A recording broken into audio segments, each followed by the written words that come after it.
तो दोस्तों, एक और नया दिन और मैं बलजीत परमार हाजिर हूँ एक नई कहानी, एक नया किस्सा लेकर। आज हम बात करेंगे कि क्या नॉर्थ इंडिया का मतलब पंजाब, हरियाणा, हिमाचल, यूपी, उत्तराखंड, दिल्ली, एनसीआर, यहाँ का माफिया जिसको गैंगस्टर के नाम से जाना जाता है, क्या आज के दिन में वो उसी नक्शे कदम पे चल रहा है जिस तरह से आज से 25 साल पहले, तकरीबन 25-30 साल पहले मुंबई का अंडरवर्ल्ड चलता था। देखिए, बहुत बड़ी बड़ी बातें ऐसी हुई हैं जिस किस्म के काम हमने 30 साल पहले मुंबई में देखे थे, बिल्कुल उसी किस्म के काम आज ये नॉर्थ इंडिया का माफिया, जिसमें बिश्नोई ग्रुप हो या पंजाब के कुछ गैंगस्टर हों या दिल्ली एनसीआर के, जिनमें काफ़ी सारे जो बिश्नोई के दुश्मन, बवाना गैंग, दूसरा Kala Jathedi gang, Jaggu Bhagwanpuria gang, Bambiha gang और इस किस्म के, ये बिल्कुल उसी किस्म के काम पिछले 2-4 साल से कर रहे हैं जिस किस्म के काम 30 साल पहले मुंबई में हुआ करते थे। और हालात कुछ ऐसे हैं कि जिस किस्म के हालात उस समय मुंबई में थे, उसी किस्म के हालात आज दिल्ली एनसीआर और पंजाब के हैं। बहुत बड़े लेवल पे जो कंस्ट्रक्शन लोग हैं, कंस्ट्रक्शन में लगे हुए लोग, रियल एस्टेट में बहुत बड़े लेवल पे इन्वेस्टमेंट हो रही है। तो पहले भी रही थी, लेकिन कोरोना काल में थोड़ा सा काम ठप था, लेकिन अभी 3-4 महीने से फिर वो काम बड़े ज़ोरों से शुरू हुआ है। पैसे का लेन देन बढ़ा है, लोगों ने बहुत बड़े लेवल पे इन्वेस्टमेंट करनी शुरू की है। उसी तरह से जिस तरह से दिल्ली में, फरीदाबाद में, गाज़ियाबाद में, मेरठ में पहले हो रही थी, अब हरियाणा और पंजाब के बाकी हिस्सों में अब शुरू हुई है दोबारा। तो एक माहौल उसका बनता जा रहा है कि इजी मनी मार्केट में अवेलेबल है, 2 नंबर का पैसा घूमने लगा है, जो गैंगस्टर्स के लिए या अंडरवर्ल्ड के लिए बहुत बड़ी दावत होता है कि आइए और हमें लूटिए, लूटने वाला चाहिए। तो इस मौके का फ़ायदा ये गैंगस्टर पंजाब, हरियाणा, हिमाचल के, पंजाब, हरियाणा और दिल्ली के, एनसीआर के, ये बाखूबी अपना काम कर रहे हैं। बाखूबी इसलिए बोलता हूँ कि उन्होंने अपने तौर तरीके बदल लिए हैं। जिस तरह से आज से 4 साल पहले ऑपरेट करते थे, आज उससे कुछ और तरीके से ऑपरेट कर रहे हैं। सबसे बड़ी जो एक कॉमन बात है मुंबई माफिया में और पंजाब एनसीआर माफिया में, वो है हथियारों का चयन, द चॉइस ऑफ वेपन्स। आपको याद होगा कि मुंबई के अंडरवर्ल्ड में सबसे पहले 1988 में AK-47 का इस्तेमाल हुआ था। पनवेल के पास अशोक जोशी, जो अरुण गवली का राइट हैंड मैन था, उसको छोटा राजन लोगों ने हाईवे के ऊपर बिल्कुल उसी तरह मारा था जिस तरह सिद्धू मूसेवाला को आज से 1.5 महीना पहले मारा गया। उसी तरह इसकी गाड़ी को रोका गया था और उसके पहले कि अशोक जोशी और उसके 4 लोग जिनके पास हथियार थे, जिनके पास असला था, उनको एक भी गोली चलाने का मौका नहीं मिला। 2 गाड़ियों ने उसका रास्ता रोका था और बीच रोड के, हाईवे के बीच रोड के इतनी अंधाधुंध गोलियां चलाई AK-47 से और स्मॉल वेपन से कि किसी को भी रिएक्ट करने का मौका नहीं मिला। यहाँ तक कि इनका जो खबरी था, छोटा राजन गैंग का, जिसने अशोक जोशी की रैकी की थी और पूरी खबर छोटा राजन को पहुँचाई थी कि कब, कितने बजे और कहाँ अशोक जोशी उनको मिल सकता है और मिलेगा, उस आदमी का नाम था श्याम सुंदर नायर। वो अशोक जोशी की गाड़ी चला रहा था। उसको इतना भरोसा था कि मैं गाड़ी से निकल के भागूंगा तो मुझे गोली नहीं मारी जाएगी, लेकिन उसको भी गोली मार दी गई, उसको भी नहीं बख्शा गया। तो ये उस तरीके में जो प्लानिंग छोटा राजन के लोगों ने की थी दाऊद इब्राहिम के कहने पे, उसी तरह की प्लानिंग पंजाब में पिछले कई दिनों में हो चुकी है। पिछले साल अगस्त में मिंटू खेड़ा के मर्डर में उसी किस्म की प्लानिंग हुई। उसके बाद नंगा लंबियाँ जो कबड्डी का प्लेयर मारा गया, उसमें भी उसी किस्म की प्लानिंग हुई। और उसी तरह से एनसीआर और हरियाणा में कुछ केसेस हुए जहां अंडरवर्ल्ड ने बिल्कुल इसी तरह कार जैकिंग करके, गाड़ियां रोक के अंदर बैठे लोगों को अंधाधुंध फायरिंग करके मारा है। अब सोचने की बात यह है कि ये हथियार आते कहाँ पे हैं। आपने एक वीडियो देखा होगा जो दिल्ली पुलिस को रिलीज़ नहीं करना चाहिए था, लीक नहीं करना चाहिए था। अब शायद उसको विड्रा कर लिया गया है, क्योंकि 2-3 दिन से वो वीडियो यूट्यूब पे नज़र नहीं आ रहा है, जिसमें 5 के 5 वो शूटर जो किसी ना किसी तरीके से सिद्धू मूसावाला के मर्डर में इन्वॉल्व थे, वो लोग एक गाड़ी में गाना गाते हुए 5 और बहुत सोफिस्टिकेटेड शॉर्ट वेपन्स लेके, जिनमें ग्लॉक पिस्टल, स्टार पिस्टल, इस किस्म के इम्पोर्टेड हथियार लेके, एक एक हाथ में 2-2 हथियार लेके वो गाने की धुन पे नाच रहे हैं, जेस्चर कर रहे हैं, इशारे कर रहे हैं, एक गाड़ी में बैठे हुए। तो अब जब 5 लोगों के पास 10 खतरनाक हथियार हैं, वो कहाँ से आए? अगर 10 हैं तो 20 भी हो सकते हैं। उसके अलावा जो हथियार अभी सामने नहीं आए, जो दूसरा मॉड्यूल था जिसमें जगरूप सिंह रूपा, मनप्रीत माना, इस किस्म के लोग जो दूसरी गाड़ी में थे जिन्होंने मूसावाला पे गोलियां चलाई, वो 4-5 लोग अभी तक भी पुलिस की पकड़ से बाहर हैं। उनमें से एक के पास AK-47 भी थी, जो पुलिस कह रही है। उसी तरह एक सब machine gun, automatic machine gun dismantled रूप में उनको हिसार के पास एक गांव में मिली, जहां पे कुछ दिन के लिए प्रियाव्रत जो मेन शूटर था, मास्टरमाइंड, वो वहां पे छुपा हुआ था। उस घर से जो वेपन मिली उनमें से एक डिसमेंटल्ड मशीन गन थी। बिल्कुल इसी किस्म के हथियार आज से 30 साल पहले मुंबई में इस्तेमाल हुआ करते थे। जिस स्टेन गन से 1984 में समद खान ने गोलियां चलाई थी दाऊद के घर पे, मैंने एक एपिसोड बनाया था कि 100 से ज़्यादा गोलियां समद खान ने दाऊद इब्राहिम के पाक मोरिया वाले घर पे जाके अंधाधुंध फायरिंग करके चलाई थी कार्बाइन में से, जिसको स्टैन गन भी कह देते हैं। तो इतनी गोलियां इतनी स्पीड से चलाई कि कार्बाइन की जो नाली होती है, जिसमें होल्स होती हैं, मोरियां होती हैं, वो इतनी गर्म हो गई थी कि समद खान के हाथों पे गर्मी से, वो गर्म होने से ज़ख्म हो गए थे। वो इतनी गोलियां उस समय कार्बाइन से चलाई गई। और उसके बाद जो कुकरेजा मर्डर हुआ था, ओम प्रकाश कुकरेजा, चैम्बूर में, उसके ऑफिस में जाके जो छोटा शकील ने करवाया था, जिसमें मुंबई पुलिस का एक साबका कमांडो राजेश इगवे और सलीम हड्डी ने वहाँ भी कार्बाइन का इस्तेमाल किया था। तो इसी तरह काफ़ी सारे जगहों पे उन दिनों कार्बाइन का इस्तेमाल हुआ। और समद खान को 84 के सितंबर अक्टूबर में मारने के लिए भी एक कार्बाइन का इस्तेमाल हुआ था। और उसी समय एक सब मशीन गन समद खान के पास भी थी, लेकिन उसको वो चलाने का मौका नहीं मिला। अब इतने सारे हथियार आते कहाँ से हैं?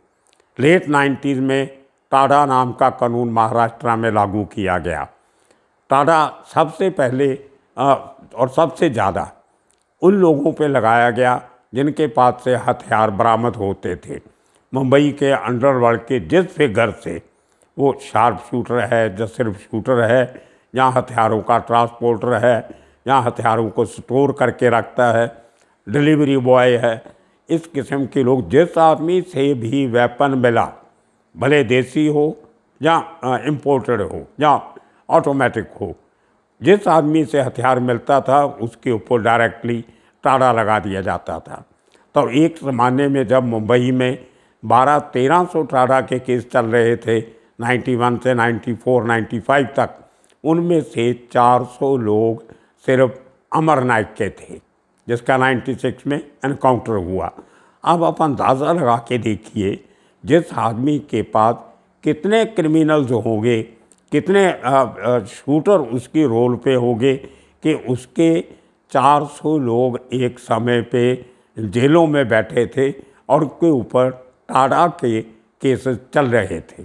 बहुत बड़ा नंबर होता है 400, छोटी बात नहीं है। तो इतने खतरनाक तरीके से इतने खतरनाक हथियार कहाँ से आते थे। और अमर नायक के पास बहुत सारे हथियार, जो स्टार वेपन जो थी, जो स्टार मेक की थी, वो कहा जाता है उस समय पाकिस्तान से स्मगल होकर गुजरात के रास्ते से आने लग गई थी। लेकिन उसके बहुत से लोगों के पास 9mm 445 के वेपन भी थे और उनके पास ग्लॉक पिस्टल भी थी, जो नॉर्मली बहुत बड़े लेवल के जो गैंगस्टर हैं वो रखते हैं। और आज के दिन में 30 साल बाद उसी किस्म की ग्लॉक और star pistol Haryana NCR Punjab के गैंगस्टर भी गाड़ियों में लेके घूमते हैं और उसका वीडियो बना के उनको लीक किया जाता है, पब्लिक में शेयर किया जाता है। ये एक बहुत डेंजरस डेवलपमेंट है। उसके दो नुकसान होते हैं। एक तो जो यंगस्टर हैं, जो जिनका अभी मेंटली इतने मैच्योर नहीं होते, वो इस किस्म की हवाबाजी देख के गैंगस्टर के असर के नीचे उसी किस्म के बनने की कोशिश करते हैं। उनकी गिनती भले बहुत कम हो, लेकिन अगर उनमें से वो इस किस्म की वीडियो देख के 10 लोगों की गैंगस्टर बन गए तो बहुत खतरे की घंटी वाली बात है। दूसरी तरफ जो ट्रेड है इलीगल वेपन्स का, उसको बढ़ावा मिलता है। अब जब लोगों को पता चलेगा, वो देख के पता चला कि ग्लॉक पिस्टल अवेलेबल है, स्टार पिस्टल अवेलेबल है, पैसा बहुत है लोगों के पास, वो कहीं ना कहीं से उसको प्रोक्योर करने की कोशिश करेंगे। इस किस्म के खतरनाक हथियार जब आम लोगों के हाथ में आने लग गए तो उसका आखिर में नतीजा क्या होगा, आप उसका अंदाज़ा खुद लगा सकते हो। अब यह हथियार आते कहाँ से हैं? बड़े बड़े गैंगस्टर को पुलिस पकड़ लेती है, उनका ट्रायल भी होता है, सज़ा भी हो जाती है, कुछ हथियार पेश भी किए जाते हैं। लेकिन ज़्यादा करके वो हथियार जो पेश किए जाते हैं पुलिस को, वो नहीं होते जो एक्चुअली उस घटना में इस्तेमाल किए जाते हैं। अब मूसेवाला केस में भी अगर सपोज कल वो AK-47 पकड़ी भी जाती है तो ये क्या इस बात की सबूत है, प्रूफ है कि वही वेपन है जो उस कांड में इस्तेमाल की गई थी। उसमें नई और कुछ एक सोफिस्टिकेटेड मॉडल यूज़ किया गया होगा और अब वहाँ पे एक पुरानी सी कोई वेपन AK-47 जमा करवा देंगे जो शायद बराबर काम भी ना करती हो। बोल दें कि हमसे गिर गई थी, हमने छुपा के रखी थी, उससे डैमेज हो गई, लेकिन वही वेपन थी, हमने यूज़ कर दी। तो इस किस्म की बहुत सारी बातें होती हैं जो अंडरवर्ल्ड के लोग अपने हथियारों को बचाने के लिए, क्योंकि इनकी इन्वेस्टमेंट तो हथियार ही है, अगर हथियार इनके पास नहीं हैं तो गैंगस्टर की कोई वुक्कत नहीं है, कोई उसका डर नहीं है। और वेपन के इस्तेमाल से ही उसका एक जो हवा बनता है, उसकी जो शाख बनती है क्राइम की दुनिया में, वो उन हथियारों की वजह से बनती है। अब दिल्ली पुलिस ने कह तो दिया कि ये हथियार उत्तर प्रदेश के बंदेल, अब उत्तर प्रदेश के एक इलाके में बुलंदशहर से मिलते हैं। उन्होंने उस आदमी को आइडेंटिफाई भी किया, उसका नाम भी बताया, लेकिन NIA ने उनमें से एक आदमी को अरेस्ट किया है। अब कि वो जो लोग हैं उन्होंने वो AK-47 बिश्नोई के गैंगस्टर को बेची थी, जिस AK-47 से मूसेवाला को मारा गया। अब उसके बाद उन लोगों से कितनी वेपन रिकवर हुई, क्या कभी NIA ने या दिल्ली पुलिस ने बताया, या किन किन लोगों को वो पिछले इतने सालों में हथियार सप्लाई कर चुके हैं, क्या ऐसे लोगों की शनाख्त हो चुकी है या हो रही है? देखिए, पुराने ज़माने में सबको मालूम था, मुंबई पुलिस ढूंढ लेती थी कि हथियार कहाँ से आते हैं। सबको मालूम है कि पठान गैंग को जो हथियार मिलते थे वो इंदौर का एक बड़ा आदमी सप्लाई किया करता था। पॉलिटिकली बहुत वेल सेटल्ड आदमी था, बहुत पैसे वाला था, बड़े बड़े बंगले थे, मंत्री संतरी उसके घर में दावत पे आते थे और वो आदमी पठान गैंग को हथियार सप्लाई किया करता था। और वो आखिरी हथियार जो समद खान को दिया गया था, बहुत सोफिस्टिकेटेड वेपन थी, लेकिन उसको समद खान को मौका नहीं मिला। जब वो लिफ्ट से बाहर निकल रहा था तो दाऊदी लोगों ने उसको अंधाधुंध फायरिंग करके मार दिया था। तो इसी तरह अमर नायक ने एक नया रूट हथियार पैदा करने का बनाया।